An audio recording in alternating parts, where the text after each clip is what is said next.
Well, hello there. My name is Mark Mars, and I love helping trainers, presenters, workshop facilitators really take their results to the next level. Now, in today's video, I want to talk to you if you are designing courses and if you are making possibly the transition from designing face-to-face courses to designing courses that are going to be delivered online via Zoom. Now, there's so many things to consider, and so many different things that will really impact the success of an online delivery. And we need to appreciate that there's variables that you need to take into consideration that maybe you haven't thought about before. And you also need to think about, is it going to be a recorded session or is it going to be a live session? And what we need to appreciate is that there are a number of things that come into play when people are learning from you in the online experience compared to face-to-face experience. And when you don't respect the medium, you can find that people disengage or drop out of your session, or worse, don't even come back to your session. So in today's video, I want to talk about the 5 considerations that you really need to think about when you're designing an online version of your course. So get ready, grab a pen, and get ready to write. So first thing to think about is that whatever you do face-to-face, when you do it online, it is much more of an intense, microscopic, like intense learning experience on steroids. What I mean by that is if you are delivering in a face-to-face environment, it is a lot easier to get people to concentrate for longer periods of time. It's a lot easier to get people to stand up and move around and not have to worry too much about people's energy levels draining as quickly. You see, in the online environment, when we're delivering content and people are sitting there and watching you deliver, their energy levels drop so much quicker because so simply, they're actually seated down or seated as they're listening to you. So we need to appreciate that. We need to respect that, and we need to be aware of that. All right. So let's jump into, well, how do we deliver that, and how do we think about that when we are delivering online? So the first thing that you want to think about is, strangely, you want to have more breaks. Yes, crazy idea, but you want to be thinking about having breaks far more often than you would if you were delivering face to face. So face to face, you want to be maybe having breaks every, I'd say 45 minutes, every hour. But in the online environment, you want to be getting into the habit of having breaks. I would say, I would postulate every 30 minutes or every 25 minutes. And by doing so and getting people to stand up, move around, and keep the blood flowing, you are going to have much more retention, engagement of your information there. Now, next one, you want to be having a lot more breakout rooms. So when you're designing your courses, if you are doing like face-to-face stuff and you're doing pair work, well, there's no reason why that doesn't transpire into the online world where we actually go, all right, got some pair work. Let's chuck them into a breakout room, breakout room, breakout room, breakout room, breakout room. And you want to be having so many breakout room activities going on that people are constantly engaged and they don't have time to be checking their email. They don't have time to be doing other things. And when you're constantly putting them in breakout rooms and making the activities short and sharp, people go, wow, this is different, and wow, I am more engaged than ever before. So think about, if you're delivering on face to face, what activities can you take from the face to face environment that you're already using and implement them into the online environment and just do them as part of breakout room activities, right? But side note, advanced tip, make sure any activities that you do make them short and sharp, and ideally make them between 3 to 5 minutes in increments. Also, side tip, whenever you do them, try to vary them up. So put people in a breakout room, then the next breakout room activity, do them or get them allocated to different people, then different people, then different people, and different sizes of groups as well. Next thing, with online delivery, you need to make sure that your technology is working. Crazy idea, right? So you want to have good quality internet. You also want to have backed up internet. So if your internet falls out, what are you going to do? You're going to hotspot off your phone if you got another modem that you can use. And if the power cuts out, what are you going to do? Right. So all these things you need to be thinking about that maybe you don't need to be thinking about in the face-to-face environment. But when you go online, technology, it's your best friend when it works, and when it doesn't, it can really hamper whatever you do there, right? So make sure that you get your technology sorted and factor that into your planning. What are your backups? What are the things that you need to be thinking about? Headsets, microphones, cameras. Do you have a backup of every single one of those? And if you don't, you may want to invest in those, right? And naturally, you want to be doing a sound check and all that checking stuff before you start your event, right? Absolutely. Next thing, as we talked about with learning and engagement, it is so much easier for people to get disengaged in the online environment. So you want to be planning out, when are you doing your review activities? When are you recapping? When are you going to have moments where you're going to repeat content you've already gone over? And when are you going to get learners to actually share with each other what they've already learned in your course? And we need to be emphasizing the recap and the retention even more in the online environment. Why? Because people lose that even faster. So when you're designing, and it's so hard for me to say this because this should be part of your face-to-face stuff anyway, so it should be transferred over to your online anyway, but let's just imagine you haven't factored it in. So you want to be having daily review at the start of every day. You want to be reviewing what you did the previous day. You want to be having review just before lunch. You want to have review just after lunch. You want to have review at the end of your day as well, right? But I mean, I'm sure that's what you already do anyway, right?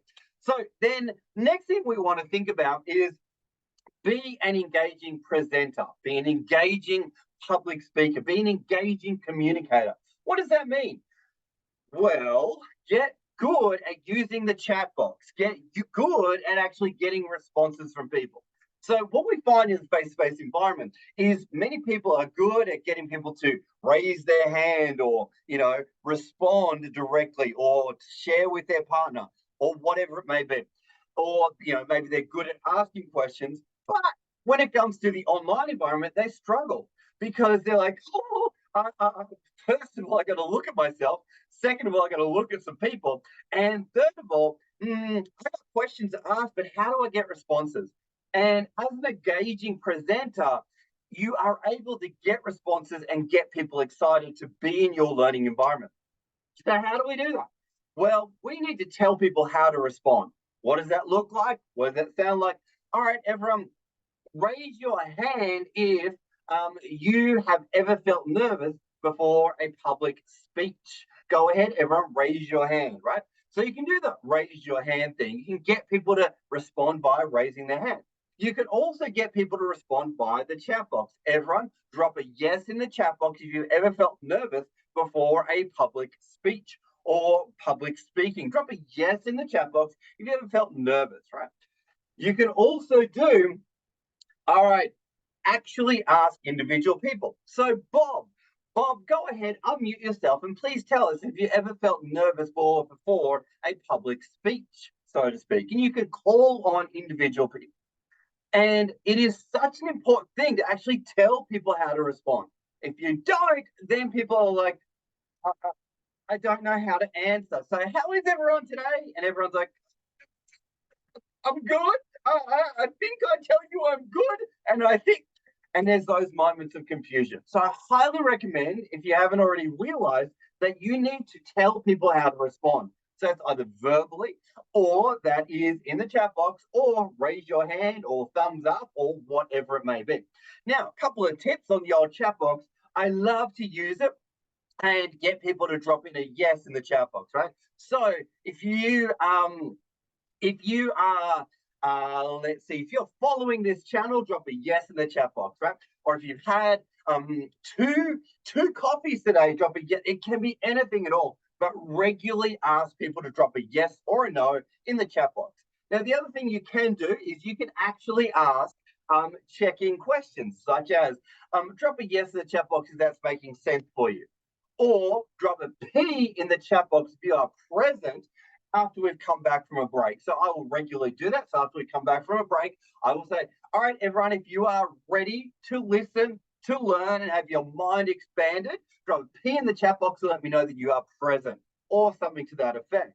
What else? All right, let's talk about today. We're talking about the 3 steps to build rapport and massive influence. How many steps are there, folks? Drop the number 3 in the chat box. Or maybe today we're talking about rapport and the importance of rapport. Everyone, before we move on, drop an R in the chat box for rapport. Hopefully you're starting to see that constantly we are looking to get responses from our audience and train our audience to actually respond. And the more that there is an implication or a expectation that they need to respond, the more they're going to get involved. All right. The more they're going to realize without their participation, the session doesn't happen. And that comes back to you as a presenter to be willing to hold the space and to really say, all right, folks, we're not moving on until everybody has responded. Whether it's a yes or I don't really mind, but I don't move on until I've got a response from everyone. And as a result of doing that, everybody feels like they are co-creating the experience. And it's a really powerful frame to set up for the online experience for everybody there. So let's recap. Let's have a chat about these things to remember for designing an online experience, so to speak. And I think that's the best way to label it.